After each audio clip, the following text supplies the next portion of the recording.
and I am live in my channel once again. And this time I'm going to be reacting to one of my favorite pain in the necks, Cat Blaque.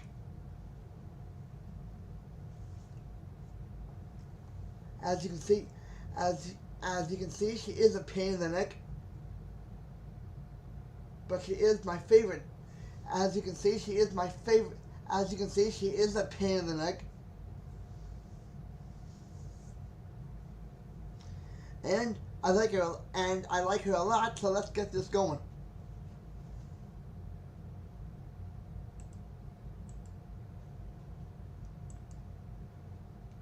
Take it away, Cat Blaque.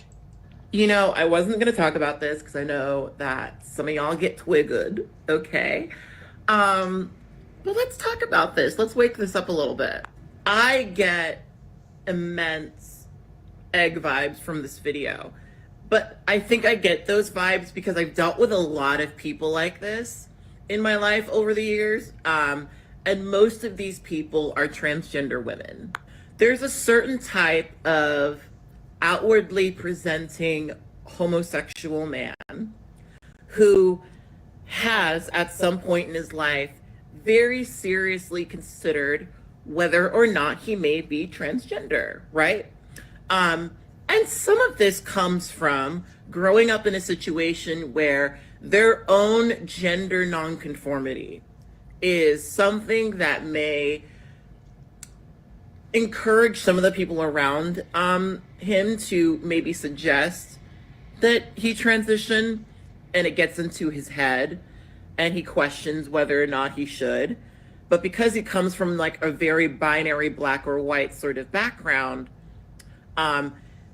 he eventually will reach the point where he feels like he absolutely should not. And then he will also take on the mentality of, there's a very distinct line for this and there's a very distinct line for that, and trans women are somehow violating a line, somehow violating those things inside of their head Blah, blah, blah, that blah, they blah, blah, were blah. thinking about. And I think there's a bit of jealousy with that, with the fact that a transgender woman, instead of doing what he did, you know, deciding, oh my God, I'm not going to actually transition, even though I know it's who I want to be. There's a bit of jealousy seeing people who have, right?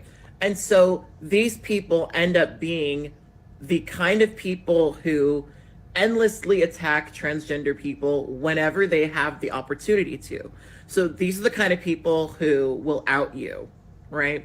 These are the kind of people who, you know, if you're at a party and a man buys you a drink or starts giving you attention because he's bitter, it's not happening to him, because he's bitter that, you know, the idealistic heterosexual men that he idolizes are interested in trans women but not him.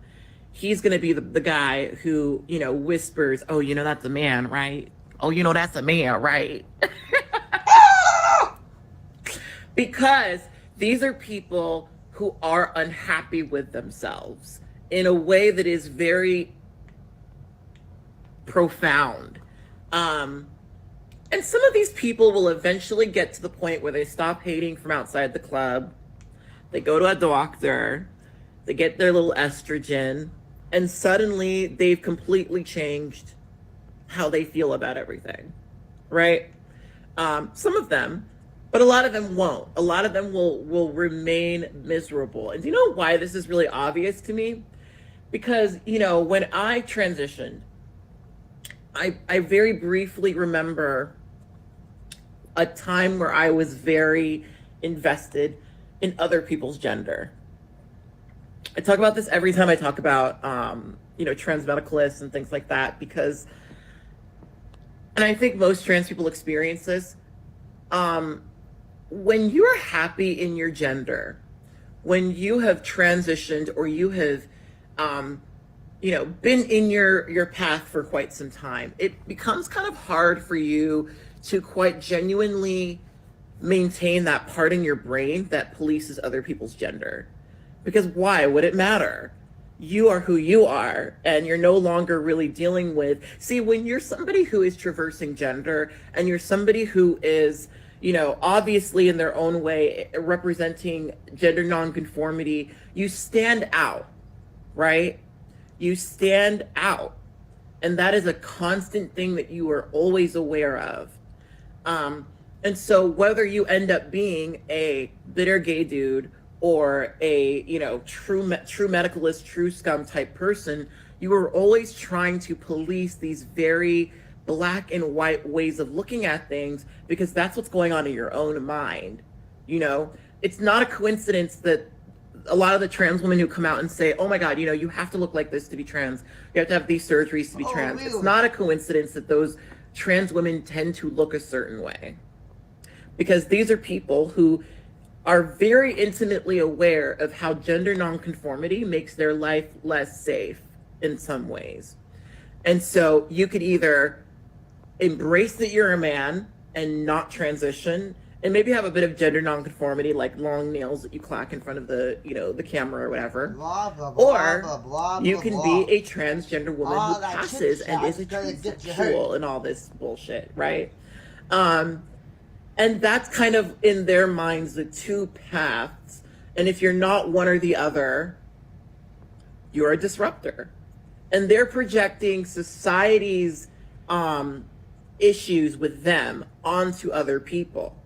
That's why this gay man with nails is standing around talking about trans women in the women's restroom. And the reason I made that video, and the reason I hate this topic, if you followed me on YouTube, you know I've talked about it so many fucking times. But the thing that's fascinating about this is that people over dramatize something that is routine to me. The way that I hear these conversations is like, transgender women should never be allowed to use the crosswalk. People who use the cross, you know, it's crazy to me, because I need to use the restroom. It is just something that I have to do. If I want to leave the house and I want to go somewhere, I'm going to have to use a crosswalk at some point. If it was politicized for me to use the crosswalk, if people said trans women who use crosswalks are more likely to be rapists, or, you know, that would be Personally, a very obvious expression of, we want you to stay the fuck inside. We don't want you to go nowhere. We want you to stay the fuck inside. And I know that when you are gender non-conforming, you feel that way to some degree. You feel that social pressure of, you need to either be in one of these boxes, or you need to get the fuck out of here. And the way that some people cope I prefer to get the is fudge by outta here. taking on these black and white perspectives, right? It's always been very obvious to me that men like this, gay dudes like this who say this shit, and, you know, your true medicalist trans woman are kind of both doing the same thing, right? They're trying desperately to project their own anxieties onto other people. And it does come from a very real place. We do live in a culture that is very cis-centric, you know, and sort of expects for men to be like this and women to be like that. And if you're going to be a woman, you need to be this type of woman, right? You know, it is what it is, right? Like, I get egg vibes from this video. I get vibes that, like, this is a person who just didn't remain true to themselves. And, you know, it's also very obviously a grift, okay? But there's a reason why someone like that is making content like this. Anyway.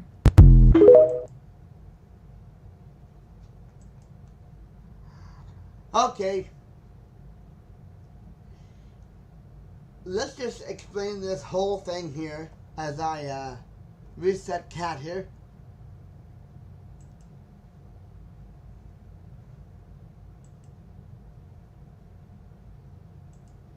You Okay. Damn amazing. Okay. And this is coming from one of my favorite, and And this is coming from a favorite pain in the neck in YouTube here. This is coming from a favorite pain in the neck in YouTube here.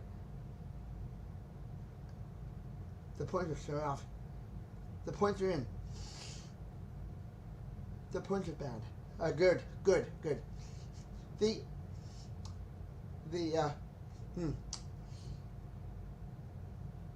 points are good.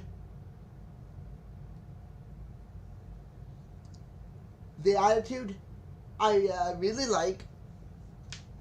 Swearing, I could have done without. But other than that, wonderful. And I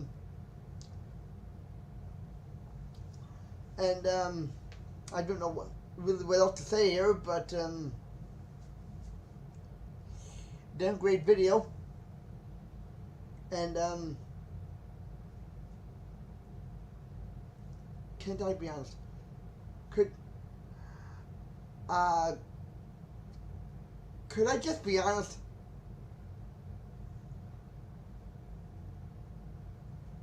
Could I just be honest? Cat Blaque. Cat Blaque couldn't have been there. Cat Blaque is bang on to the point that she was making. And while she was making it. And while she was making it, I was wondering whether she hasn't done me yet. She hasn't done this guy. You know, she hasn't done this guy yet. Whipper John Smith. So I'm wondering where in the black and purple hell is the Brainfield channel going to come out of this woman's mouth, or if she even knows about it. Not that I'm looking for a big pat on the back or anything, but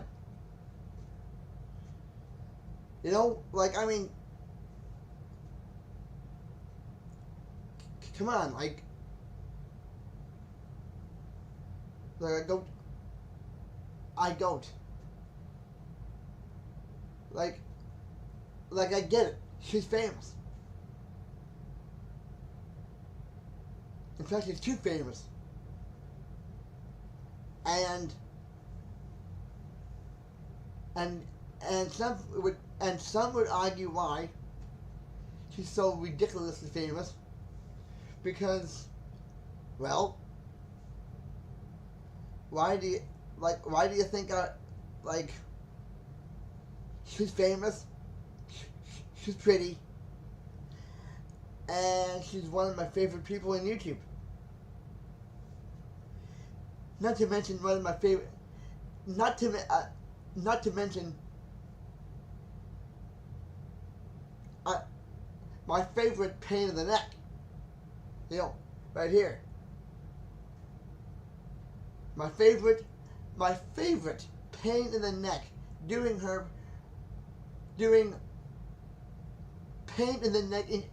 pain in the neck entertainment. So here's an idea. Why not use a bit more mouthwash in your? Why not use a little more mouthwash in your point, Miss Cat? Why not use a bit more mouthwash making your point? Like, why is everything F this and F that? Like, I mean, I get it. I get it. I totally get it. But I'm getting it.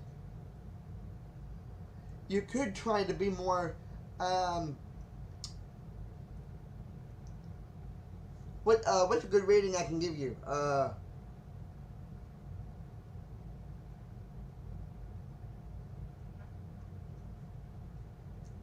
18 minus. Like, I mean, come on. Like, I mean, come on. Like, I mean, come on. Like, what's with all the F-bombs here? Like, I mean, just because I get it doesn't mean that she's got to paint her world like a big giant F-U. You know? Why can't it just be like frig?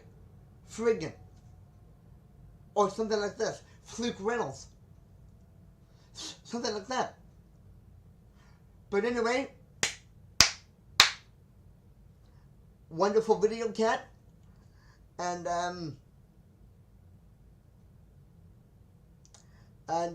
stand by for and I hope you like this thing. If you do, you can let me know in the comment section. I'm not saying you have to let me know, but if you want to, okay, great. And having said that, Miss Cat Blaque, I will see you in the funny pages with a pair of clowns. And having said that, and done that, and recorded that, I will see you, Cat Blaque, in the funny pages. And I'm at it. I'll see you guys. My brains world mob. I'll see you in the funny pages too. Bye for now, and see you for now.